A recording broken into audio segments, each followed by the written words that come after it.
I paid off my house 14 years ago. Last week, my son told me it was dead money. My son Mark sat across from me at the same kitchen table where he once did his homework, a determined glint in his eyes. He'd always been a dreamer, my boy. But today, his dream felt more like a demand. He wanted me to sell my house. This house. The one my late husband, David, and I had poured our entire lives into. The one that was finally, completely ours. He launched into his pitch. Words like disruptive technology, seed funding, and unicorn potential flying through the air.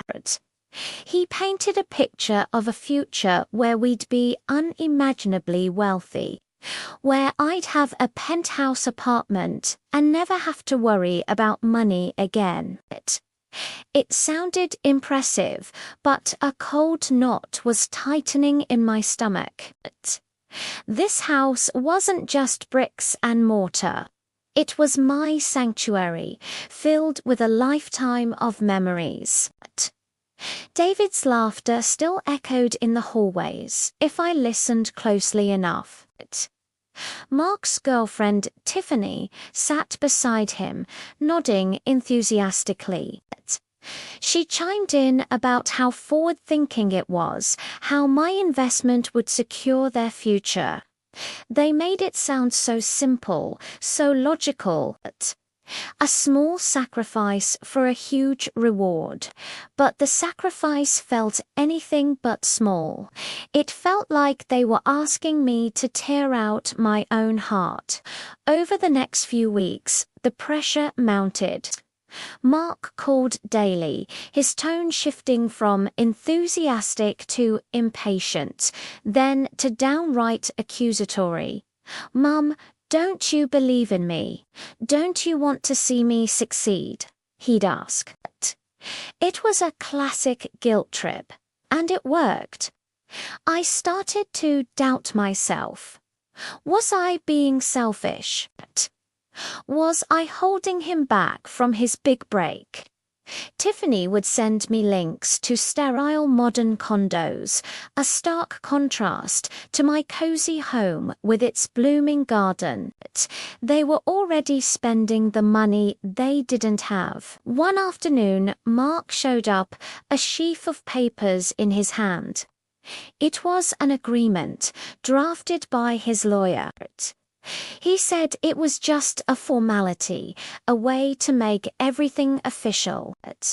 He wanted me to sign over the house to his new company. "It's for asset protection, Mum. Just a legal thing," he said, brushing off my hesitation. He was in a hurry, tapping his foot impatiently.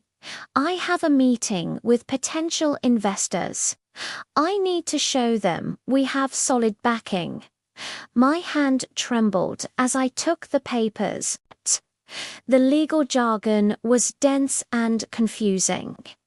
"Mark, I need some time to look this over," I said, my voice barely a whisper.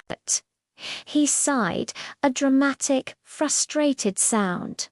"Mom, there's no time. This is a once-in-a-lifetime opportunity. Just sign it. Trust me." But something David always said echoed in my mind. "Never sign anything you haven't read, Eleanor. Not even a thank you card." I told Mark I'd have my lawyer, Mr. Henderson, take a look. Mark's face darkened. "A lawyer? Why don't you trust your own son?" The question hung in the air, heavy and suffocating. I went to see Mr. Henderson the next day. He was a kind, old-fashioned man who had handled our affairs for years. As he read through the document, his brow furrowed. He adjusted his glasses, reading one particular section over and over again. Finally, he looked up at me, his expression grim. "Eleanor, he said slowly. This document does more than just transfer your house. It signs over power of attorney to Mark, complete and irrevocable. But that's not the worst part. He pointed to a single sentence buried deep in the fine print. I leaned in to read it. The sentence was cold, clinical, and utterly devastating. It stipulated that in the event of the company's financial insolvency or my declining cognitive or physical abilities, I would be placed in a state-run assisted living facility with the costs covered by the most economical means available. The words blurred. The most economical means available. It was a sterile phrase for the cheapest barest minimum care they could find. I wasn't an investor. I wasn't even his mother. I was a liability to be managed and, eventually, disposed of. All the talk of penthouses and a life of luxury was a lie. This was their real plan for me. This one sentence revealed everything.